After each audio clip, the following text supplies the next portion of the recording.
Welcome to The Read Along, a mini book club for your ears. I'm your host, Scott. I'm your other host, Anita. And join us on a journey through a good book, one chapter at a time.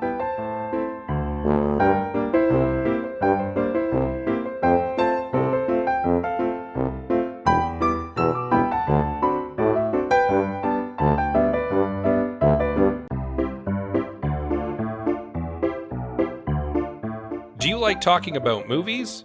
Do you like talking about mediocre movies? Do you like talking about how you could have fixed mediocre movies? Well, I certainly do, and you can listen to me, Scott C. Bourgeois, along with my co-hosts Greg Beaver and Liam Creswick, as we give our notes, and I have some notes. You can follow it now on your podcatcher of choice, or support it by visiting patreon.com/IHaveSomeNotes.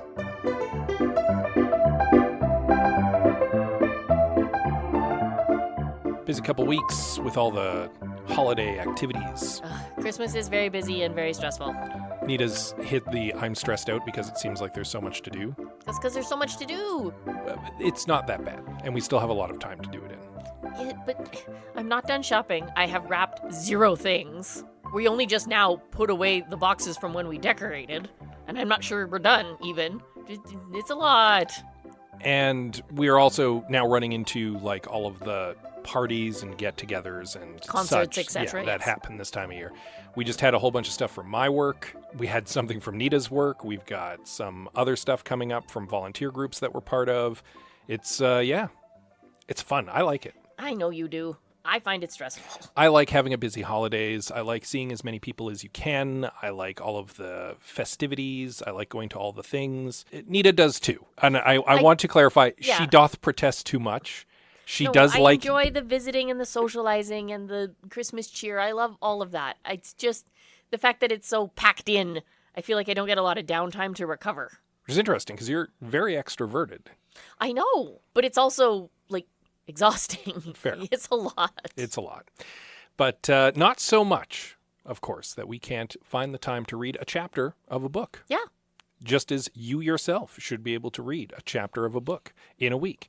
So we sat down and we did that, reading the most recent chapter of our novel. But before we get into that, we'll want to have a brief recap of our previous chapter, chapter 13, in which Gav does his little crafty sneaky sneak and finds out most of the ritual that Zarkanar intends to enact. It seems like it might be bad news, so he goes and tries to enlist Volevna in a little bit of sabotage. No idea if that will work out in his favor at this time. And then goes and has a fitful night of sleep, and he wakes up the next day in Chapter 14 of Dreadful by Caitlin Rozakis.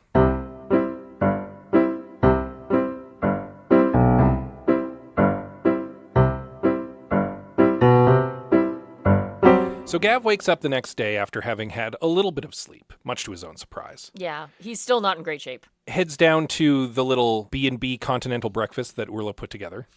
Poor Orla. He assumes, right, because this is all from Gav's point of view. Yeah. He assumes that she's like self-chastened enough from last night that she's not taking any risks. And so the breakfast is quite simple. Yeah, it's like bacon and toast. Buttered toast. Yeah. A big deal about the buttered toast. Very simple stuff. He's not in a great mental state because of the day before and the bad night's sleep. And Volevna's like, so you got a little army camped out. Got yourself a little problem out there, hey? Yeah, you gonna go deal with that? And he's like, say what now? I've got a what now? So she gives him a little pick-me-up potion that he glugs instead of sipping. Oh, and it punches him right in the senses. But it does wake him up fully. Oh, and he is suddenly acutely aware of absolutely everything around him. Very high perception in that moment. Sights, smells, like tingly sensations. He can feel all of the threads touching his body. He can feel the ants in the ground beneath the castle. Like it's that crazy. Like it honestly punched him in the senses. He then gathers up some toast and heads up to the battlements to check out what's going on. As he arrives, he encounters Eliasha, dressed as Ren. Yeah.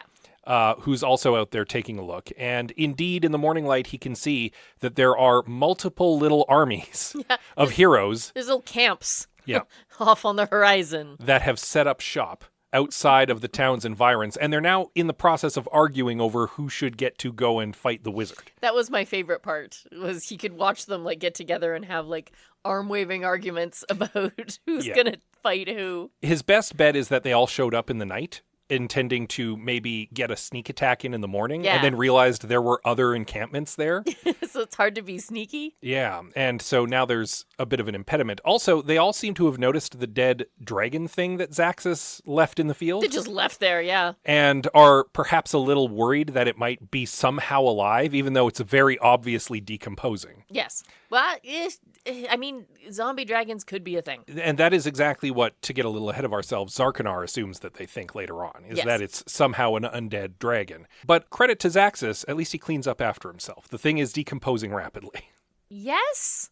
Does that count as a good thing? Probably. Yeah. We've also passed something that I think is going to be important soon.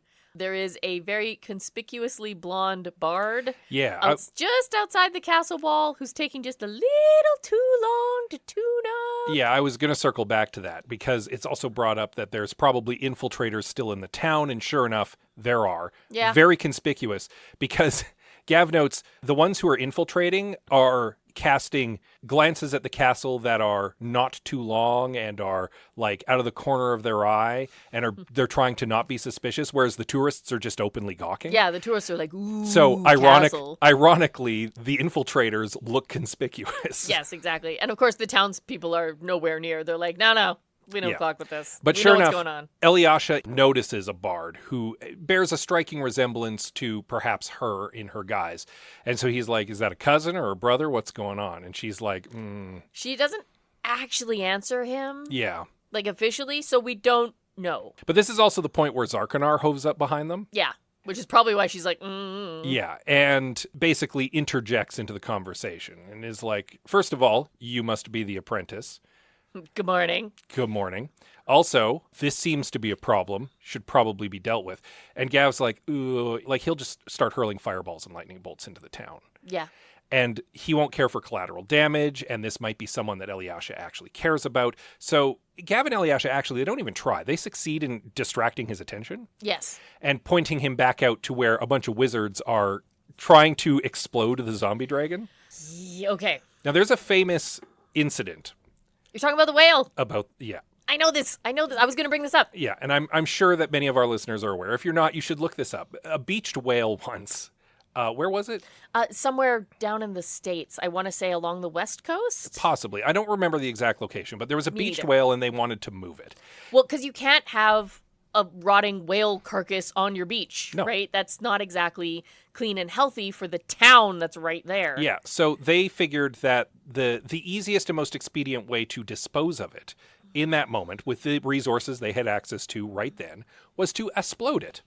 They were basically trying to pulverize it to get it to decompose that much faster. And right? you could like shovel some of it out into the sea. Yeah, right. It would be easier to move. The birds would take it, the animals would take it. It was surface area, it would clear out faster. On paper, a sound plan. On paper.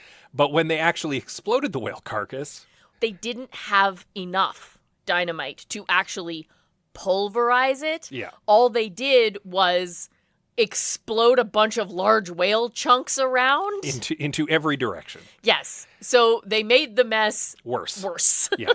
And essentially that, I'm sure, partly inspired this scene. I'm sure it did, because the way it read, it absolutely took me back to that story about the whale. I also went there, yeah. So a trio of wizards from some of the encampments use a magic spell of exploding, and Gav recognizes it immediately and is like, get down. He's like, oh no! He like lunges to cover Elyasha. And Zarkanar just puts up a magical shield, like a little umbrella over himself. Only himself. Yep. It is noted. And sure enough, moments later, after a tremendous explosion, number and one, cheering. The dragon disappears. Yeah, the wizards are like, yay, we did it. And then, like, not even a minute later, screaming and yelling and falling, burning dragon parts. Yeah, just chunks of dragon raining on the town, on the field, on the camps, on the castle. Back on the wizards. Yeah. Like, I want to say a piece of its tail, like, takes out a tent somewhere. Yeah. I think I read that. The funny thing is, Gav notes with some slight amusement that the townsfolk totally not even like... They don't care. Not even freaked out by No, this. not even nonplussed about it. He could tell the tourists and the gawkers are all freaking out, but the townsfolk just like step into the shade for a little bit and then come out and start hosing everything down. Like, it's fine. It's not fine. their first rodeo. Nope. Like, props to these townsfolk. They are well seasoned at this. Indeed. But the dragon has been dealt with, and that means that there's now the pressing problem of as soon as everybody's gotten cleaned up and gotten their stuff together, they might have an onslaught of heroes coming in to try to interrupt things. Gav actually brings up Artharno again here and is like, I'm surprised Artharno hasn't shown up herself. This is actually when Zarkanar interrupts, is when he brings that up, because he's like, no. If she was planning to show up, she already would have. She rarely manages to get herself out of her tower. She's just content to send heroes off to their deaths. Which, so far, seems to be true. Yeah. And again, points back to the good kingdom not being totally on the up and up. Right? Not Artharno, as good as you think. Not interested in getting her own hands dirty. Perfectly happy sending impressionable youths off to their doom. But yeah, at this point, Zarkanar's like, all right, well, here's the deal. We've got a busy day, and we can't have any interruptions. So this needs to be dealt with. And Gav is like, how about I deal with it, Your Majesty? Yeah, he gets very kowtow. Being appropriately contrite. And Zarkanar's like, all right, I'll leave it in your hands. You take care of it while us competent wizards. Doesn't say it, but he thinks it really loud. Yeah, deal with the initial setup with you out of the way. And don't mess things up, because that's a real nice apprentice you got there. It'd be a shame if something happened to her. Well, I mean, he doesn't say that, but Gav is worried about it. No, he pretty much flat out threatens her. He says, you seemed very interested in my little fireball demonstration last night. I could definitely give you another demonstration. Pointedly about Ren, quote unquote. Ironically, it would foil his plan. It really would. But also, Eliasha would die, which we don't want. Indeed. Ultimately, so... Yeah. So, at any rate, that's when Zarkanar takes his leave. And Eliasha breathes again for the first time in several minutes. Right, because they were both super duper tense. Yeah, and she's like, so that's that Zarkanar guy. And Gav is like, yep. And she's like, I thought you were a coward, but holy crap. He's actually terrifying. He's actually very scary, and right? I'm legit intimidated. And he's like, yeah, this is why I don't know how we're going to stop him. Very scary. Unfortunately, because of this whole chapter, Gav has given some things away that he was trying not to give away. A little bit. Right? Like, he was trying to keep Eliasha away from Zarkanar entirely. Yeah. So now they've been in the same place at the same time, so he knows what she looks like as Ren, which sucks. Yeah. But, and he's given away that he kind of cares for her. Cares enough that he shielded her from flying dragon parts, so... Yeah. Which Zarkanar did note, which is why he threatens her pointedly at the end. Exactly. So that's not great either. No. And now, in order to keep everyone from Zarkanar's random wrath, he has agreed to clean up this quote-unquote hero mess. Which means he needs to go and negotiate with these heroes somehow now. Right? Yeah.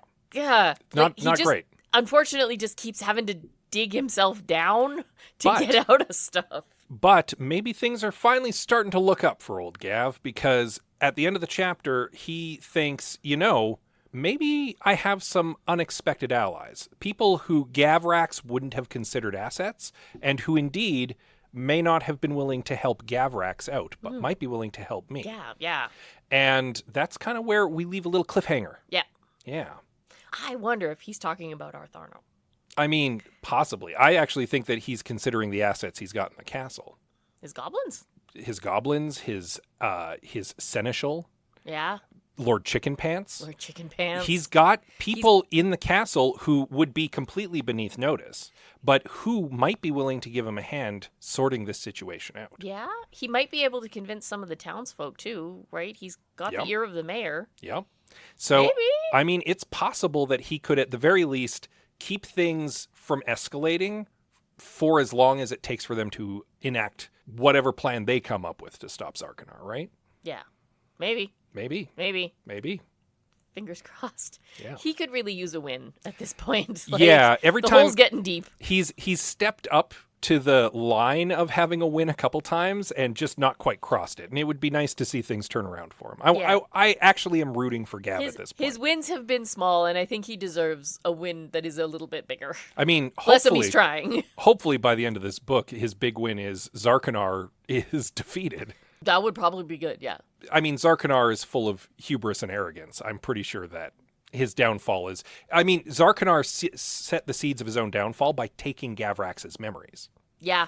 That set all of this in motion to what I assume, without having read ahead, and I'm assuming this is not a downer book, is his own defeat. So much in the way that it could be argued that Gavrax was the architect of his own defeat, yes, it seems like Zarkanar is also the architect of his own defeat in the Probably. end. Yeah. I hope so. That feels like justice, like in some weird way. Yeah, sure.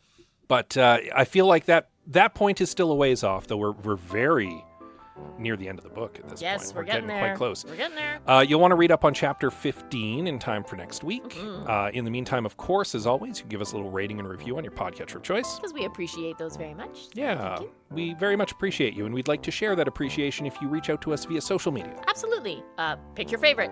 We are on Facebook, Instagram, Goodreads, and Blue Sky. We are at The Read Along on most of those. Yeah, you can also send us an email. Oh, yes, please. You can reach us at thereadalong@gmail.com. And with that said, as always, we love you very much, and we'll see you next time.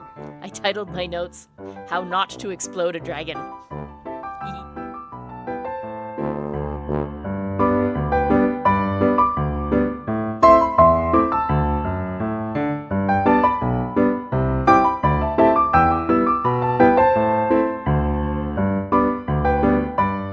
Thank you for joining us on The Read Along with your hosts, Anita and Scott Bourgeois. All Read Along music is by Kevin MacLeod at Incompetech.com. Cover art is by Aaron Beaver. Be sure to join us on Twitter, Instagram, and Facebook at The Read Along, and check out our group on Goodreads.com.